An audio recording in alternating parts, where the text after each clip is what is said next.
কামটোকে আজি আমি কৰি আছো। বিভিন্ন কিষাণৰ কথা ক'বলৈ নাযাওঁ। আজি মই এইটোৱে ক'ব বিচাৰিছো, যোৱা সময়ত 2020ৰ পিছত যিবিলাক নিৰ্বাচন হৈছে তাত আপোনালোকে আমাৰ লগত থিয় দিছে আৰু সেইকাৰণে আজি আমি শান্তি প্ৰতিষ্ঠা কৰিব পাৰিছো। 2020ত চৰকাৰ অহাৰ পিছত আগৰ চৰকাৰৰ 2900 কোটি টকাৰ যিটো কেলেংকাৰী, এইটো লাহে লাহেকৈ আমি বিভিন্ন পন্থাৰে যিসকলে বিনিবিচাৰে পাব লাগে, যিসকলে লাইবিলিটি পাব লাগে, এইবিলাক দি আছো আৰু যিবিলাক মানে অত্যন্ত ভুল কৰিছে এইসকলক আইনগত ব্যৱস্থা লোৱাৰ কাৰণে আমি চিন্তা কৰা হৈছে। কিন্তু আজিৰ সময়ত সামাজিক সুস্থিৰতাটো সবচেয়ে ডাঙৰ কথা। সেইকাৰণে আপোনালোকে নাভাবিব আমি সদায় বঞ্চিত হম, আমি সদায় লাঞ্ছিত হম, আমাক কোনো নাচাব। এই দিন গ'ল আৰু এটা নতুন দিগন্তৰ নতুন দিন আৰম্ভ হৈছে। এই দিনত আমি বিদ্যা অঞ্চলতে হওক, অসমতে হওক, ভাৰততে হওক, সকলো নিজৰ নিজৰ অধিকাৰ সাব্যস্ত কৰি মানুহ হিচাপে জীয়াই থকাৰ কাৰণে, জনগোষ্ঠী হিচাপে জীয়াই থকাৰ কাৰণে যিখিনি ব্যৱস্থা লাগে এইখিনি ব্যৱস্থাটো সুন্দৰভাৱে নিৰ্মাণ কৰাৰ কাৰণে আগবাঢ়ি যাম।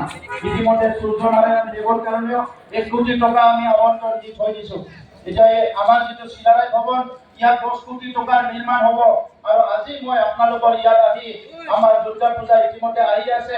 এই বছৰ সময়টো বহুত নাটনি, তথাপিও এই বছৰে আমি এই দুৰ্গা মন্দিৰৰ যিটো ৰভাঘৰটো নিৰ্মাণ কৰিব লগা আছে বুলি কৈছে, তাত মই 25 লাখ টকা এটা ঘোষণা কৰিছো। পৰৱৰ্তী সময়ত প্ৰয়োজন হ'লে আৰু দিয়া হ'ব। এই গোহাঁই কমল আলি ৰাস্তাৰ যিটো দলং নিৰ্মাণৰ কথা কৈছে, যিটো কাঠৰ দলং আছে, এই মানে খৰালি মাহৰ সময়তে এই কাঠৰ দলংটো পকী দলং কৰি দিয়া হ'ব। আৰু ইয়াৰ লগতে আৰু ক্লাবৰ সংঘৰ বিভিন্ন কথা ইয়াত মোক কৈছে, যিখিনি পাৰো আমি আলোচনা কৰি অতি শীঘ্ৰে এই সমস্যাবিলাক সমাধান কৰাৰ কাৰণে চেষ্টা কৰিম। ইতিমধ্যে সেল্ফ হেল্প গ্ৰুপবিলাকক আমি আঁচনি দিয়া আৰম্ভ কৰিছো। ধৰ্মীয় অনুষ্ঠানবিলাকত আলাইচেৰাৰ নামেৰে আমি 2 লাখ কোটি টকা দিয়া আৰম্ভ কৰিছো। অসমৰ মুখ্যমন্ত্ৰী ডাঙৰীয়ায়ো বিভিন্ন আঁচনি আজি ৰাইজৰ মাজত আনিছে, যি আঁচনিবিলাক আমি কেতিয়াও কল্পনা কৰা নাছিলো, তেনেকৈ আঁচনিবিলাকো আজি ৰাইজৰ ওচৰত আহিছে, যাতে দৰিদ্ৰ সীমাৰেখাৰ তলৰ মানুহবিলাক লাহে লাহেকৈ আগবাঢ়ি যাব পাৰে। সেইকাৰণে শ্ৰদ্ধা ৰাইজ, মা বাইদেউসকল, মাসকল, মই সেইটোকে অনুৰোধ কৰিব বিচাৰিছো যে আগন্তুক সময়ত আমাৰ উপ নিৰ্বাচন আহি আছে।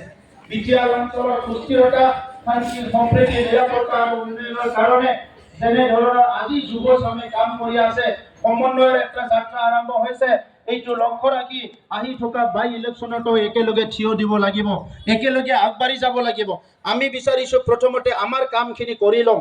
আমাৰ সামাজিক কামেই হওক, ৰাজহুৱা কামেই হওক বা আমাৰ অঞ্চলৰ যিবিলাক সমস্যাবিলাকক আমি সমাধান কৰি লওঁ, তাৰপিছত আমি বাহিৰৰ কথা চিন্তা কৰিম।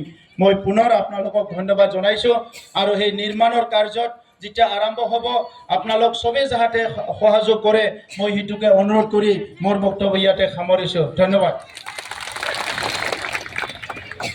বহুত বহুত ধন্যবাদ থাকিল।